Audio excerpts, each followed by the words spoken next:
Assalamualaikum warahmatullahi wabarakatuh. Selamat datang di Radio Tengah Malam.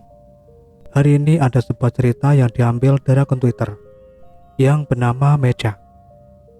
Dan cerita ini berjudul Wangi Pandan. Langsung saja kita mulai ceritanya. Dan selamat mendengarkan.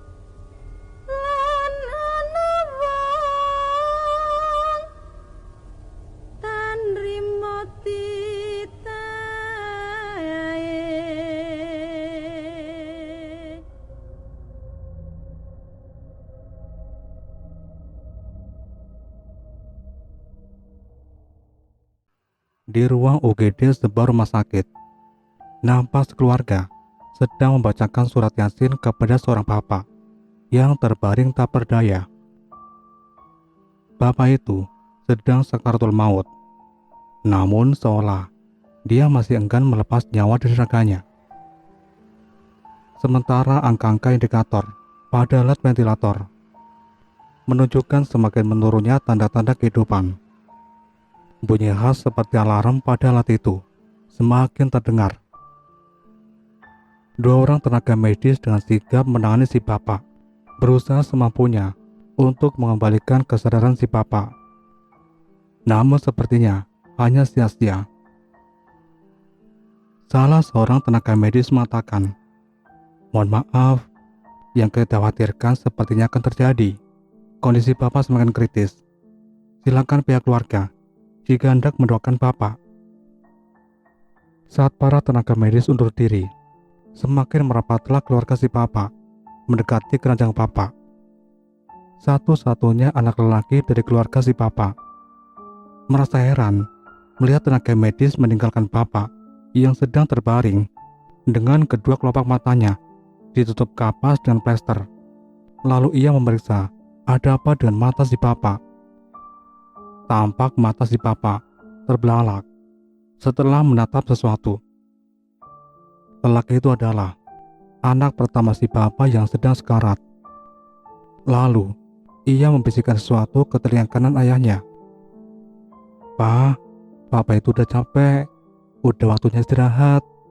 Jangan khawatirkan mama dan adik-adik. Nanti Tono yang jaga, Pak." Ia lalu membelai kening ayahnya dengan mengucapkan dua kalimat syahadat. Sepintas, Tono melihat bibir ayahnya seperti bergetar.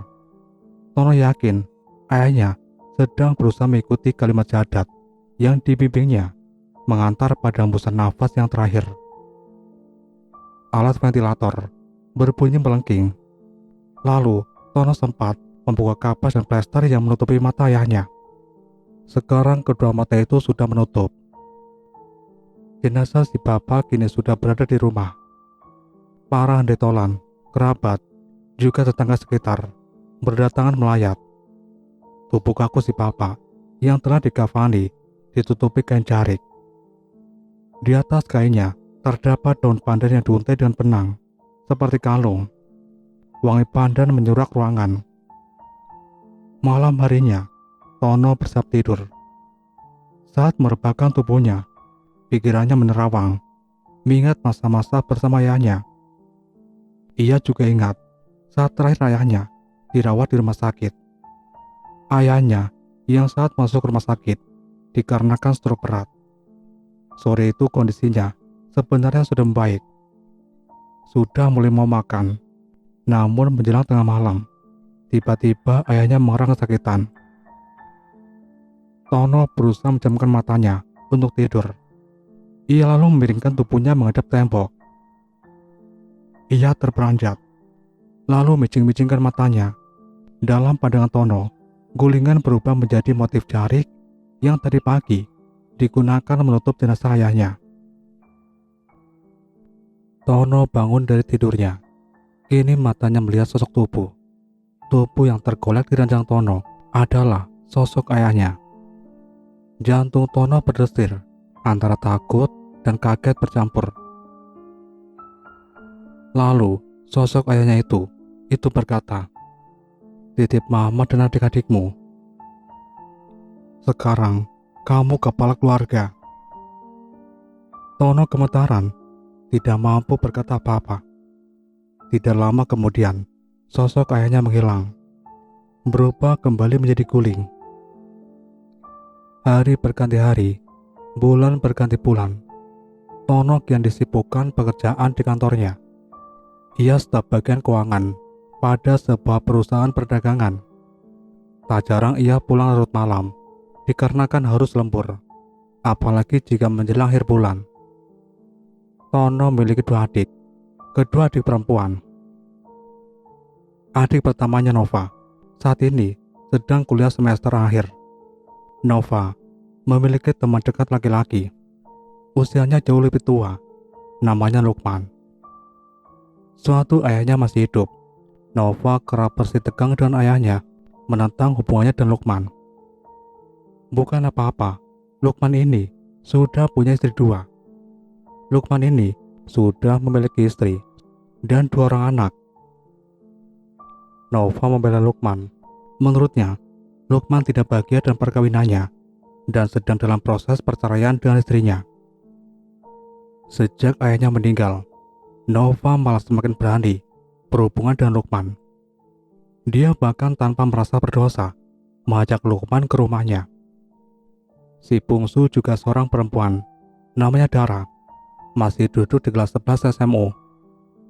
Sejak ayahnya meninggal, dia sering pulang malam, beberapa kali malam minggu, bahkan tidak pulang ke rumah.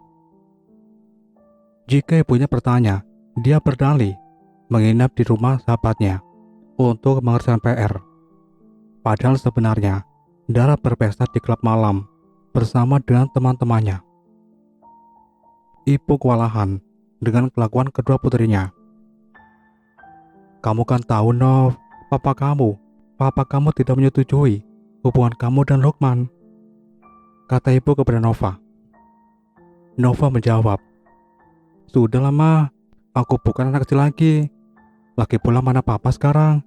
Dia udah gak ada. Aku gak butuh restu mama." Sedangkan oleh Dara, mama dibuat terus-terusan melus dada, dikarenakan khawatir akan kebiasaannya pulang malam. Anak gadis bungsunya, setiap mama bertanya dari mana, hanya dijawab, "Biasalah Ma, main sama si Anu." Lalu bergegas masuk kamar, melanjutkan kesibukannya dengan HP-nya.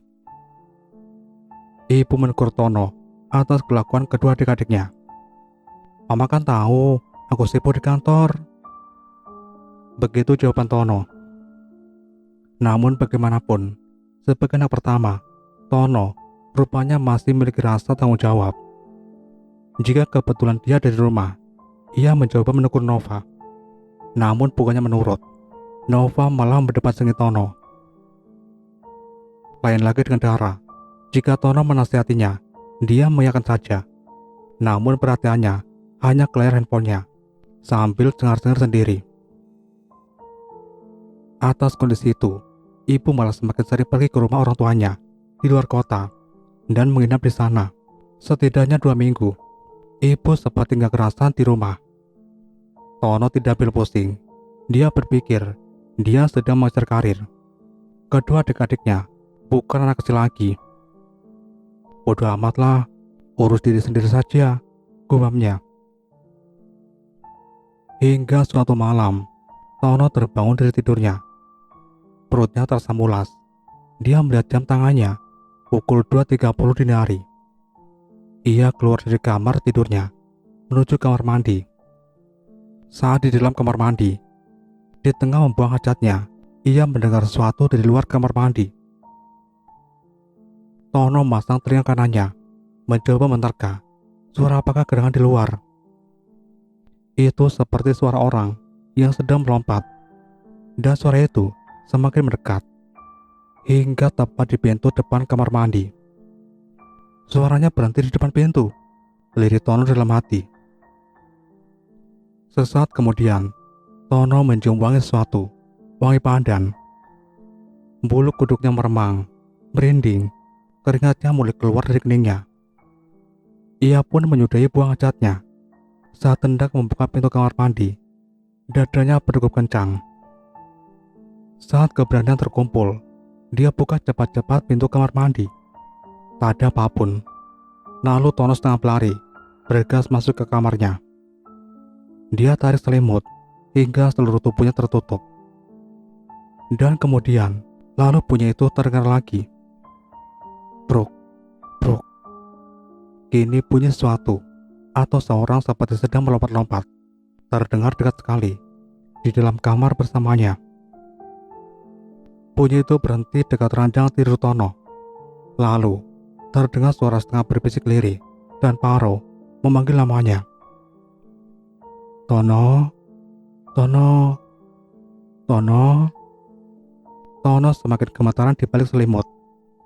Wangi pandan kian pekat tercium di hidungnya. Lalu suara itu terdengar lagi. Tono, Tono, mana janjimu Tono? Dengan gemetar, Tono menjawab, Maafkan aku papa, aku gagal.